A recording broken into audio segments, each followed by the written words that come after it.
mengagungkan Allah. Ma'rifat qalbu itu hanya dengan mengenal nama dan sifat Allah. Jadi coba deh di sini dibuat nanti kajian Asmaul Husna yang mateng, bukan yang separuh-separuh, enggak. Jangan, yang mateng kajiannya.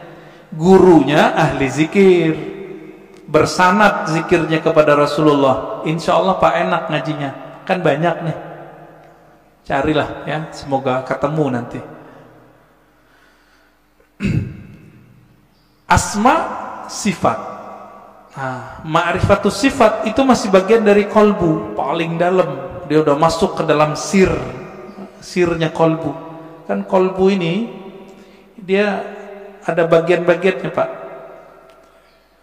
Kolbu itu disebut ada fuad. Ada yang disebut dengan lub. Inti dari kolbu disebut lub. Nah, rahasia yang ada di dalam inti kolbu itu disebut dengan sir. Maka disebutkan dalam Al-Quran, Allah ya'lamu sirra wal akhfa. Allah mengetahui yang sir, yang tersembunyi, bahkan yang akhfa, yang samar. Nah, itu ketahuan oleh Allah SWT. Nah, di mana kesimpannya itu? Itu di dalam kolbu paling dalam, paling dalam. Kita ini semua dulu kan pernah ketemu Allah. Memori itu kesimpan di situ, Pak. Ada yang ingat nggak? Nggak ada yang ingat ya? Benar. Makanya Allah utus Rasul. Supaya apa? Memantik sir supaya dia kemudian kembali muncul. Ketika muncul sir itu bernama zikir. Ketika dibahasakan dia bernama ma'rifat. Ma'rifat itu ungkapan pengenalan si hamba kepada Allah Subhanahu wa ta'ala. Bapak nih pernah ketemu dengan seseorang dulu, kesimpan nggak di memorinya? Kesimpan. Ketemu seseorang yang berkesan. Apanya yang berkesan? Parfumnya. Nanti kita ketemu parfum yang sama, itu teringat, Pak, wajahnya. Itulah sebabnya jika ada orang benar teknik berzikirnya, bersambung sanad zikirnya kepada Rasulullah SAW, lisannya menyebut, akalnya memaknai, kolbunya merenungi, ruhnya merasakan, nangis dia saat itu. Seperti orang pulang kampung. Pertama orang pulang kampung habis merantau, rasanya gimana? Terharu, Pak. Nah, kalau Bapak Ibu ini kan pada hari raya di luar kota, lagi merantau, malam takbiran nangis, dengerin takbiran. Kenapa tuh nangis? Ingat kampung, kirain ingat Allah. Takbiran ingat Allah, nangis. Wah, itu arif billah namanya, kenal Allah dia. Takbiran nangis, ingat siapa? Kampung. Kita lupa, kita punya kampung lain, namanya kampung arwah. Lupa apa ya? Kampung arwah. Ngapain si arwah di kampung itu? Dia menatap Allah Subhanahu wa ta'ala. Dia menatap Allah, Pak. Supaya dia bisa menatap Allah lebih dekat, apa yang dia lakukan? Dia mendekat kepada nur sumbernya. Itu yang disebut nur Muhammad. Jadi dulu itulah yang dikatakan oleh Nabi, kuntu nabiyan, aku sudah jadi nabi, Adam belum dicipta, udah jadi nabi di alam ruh.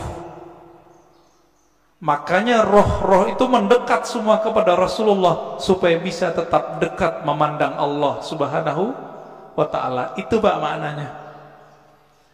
Itu kalau kita punya ruh yang bercahaya, pasti rindu ingin mengenal ilmu ini, pengen mengenal ilmu ini. Itu yang bikin orang nangis, nangisnya permanen, Pak. Tangisan itu yang bisa memadamkan api neraka. Kalau tangis yang malam takbiran tadi enggak. Itu mah tangis pulang kampung. Mau pulang gak ada duit. Atau kayak tahun-tahun ini kan mau pulang kena COVID. Dompetnya Pak kena COVID. Gak bisa pulang, nangis. Itu nangis apa? Teringat kampung fisik. Jadi jika orang bisa nangis karena ingat kampung fisik, kampung badan ini, teringat orang tua zahir, apalagi jika dia teringat dengan orang tua rohaninya. Sering dengar nggak istilah Nur Muhammad? Ya, masih ingat? Disebut apa? Nur Muhammad itu Abul Arwah, bapaknya sekalian roh. Maka ketika roh itu rindu ke siapa? Dia rindu sama ayahnya. Itulah kenapa kalau solawat jadi wajib dalam solat. Allahumma salli ala Sayyidina Muhammad. Ini orang malah debat, nggak boleh pakai Sayyidina, boleh pakai Sayyidina. Itu mah debat biasa itu. Kolbunya, ruhnya rindu nggak kepada Rasulullah? Nah, kalau sudah sampai ke sana, dia sudah sampai ke ma'rifatur ruh. Mengenal ruh dari mana dia berasal. Dulu dia bersama siapa. Nah, ini kabar gembiranya Pak. Ruh kita ini dulu ngapain di sono, sekarang diulang aktivitasnya. Kalau dulu Bapak di sono suka mendatangi Nabi, suka mendatangi orang yang dekat dengan nur Nabi itu, maka sekarang Bapak pasti suka dengerin pewaris-pewaris Nabi. Pasti cinta sama zuriat Nabi. Nah, orang-orang yang dulu mencintai Rasulullah di sana, di alam ruh itu, dia cinta kepada nur Nabi. Maka Allah kasihlah dia fisik di dunia bernama Habib atau ulama, dua aja, Habib atau ulama. Jadi kenapa Habib terlahir sebagai Habib, Kiai sebagai Kiai, Gus sebagai Gus, Ajengan sebagai Ajengan? Karena dulu nurnya mengagumi nurnya Nabi Sallallahu Alaihi Wasallam. Itulah makna hadis al-arwah junudun mujannadah, hadis sahih Muslim. Ini syarahnya jarang orang menjelaskan ini. Roh itu dia berbaris-baris seperti tentara. Nah, dulu nih Bapak kalau dibukakan pintu kolbunya, itu bisa lihat Pak. Dulu kita seperti ini di sono, ngumpul Pak seperti ini. Bapak kenapa sebut masjid ini Masjid Nabawi? Karena merindukan Nabi Sallallahu Alaihi Wasallam. Semoga para pewakaf, pendiri, pengurus diberkahi oleh Allah, diberi rindu kepada Rasulullah. Bahkan sebelum wafat Allah kasih mimpi ketemu Rasulullah Sallallahu Alaihi Wasallam. Amin. Pasti bisa Pak. Rasulullah kan nggak mati beliau, cuma pindah alam. Kalau kita bisa mati sebelum mati, bukan bunuh diri loh Pak ya. Mati sebelum mati itu apa? Mampu memilah ini alam jasad, ini alam pikiran, ini alam kolbu, ini alam ruh. Mampu dia berzikir, bertahan, bisa dia ketemu Rasulullah Sallallahu Alaihi Wasallam. Bisa Pak.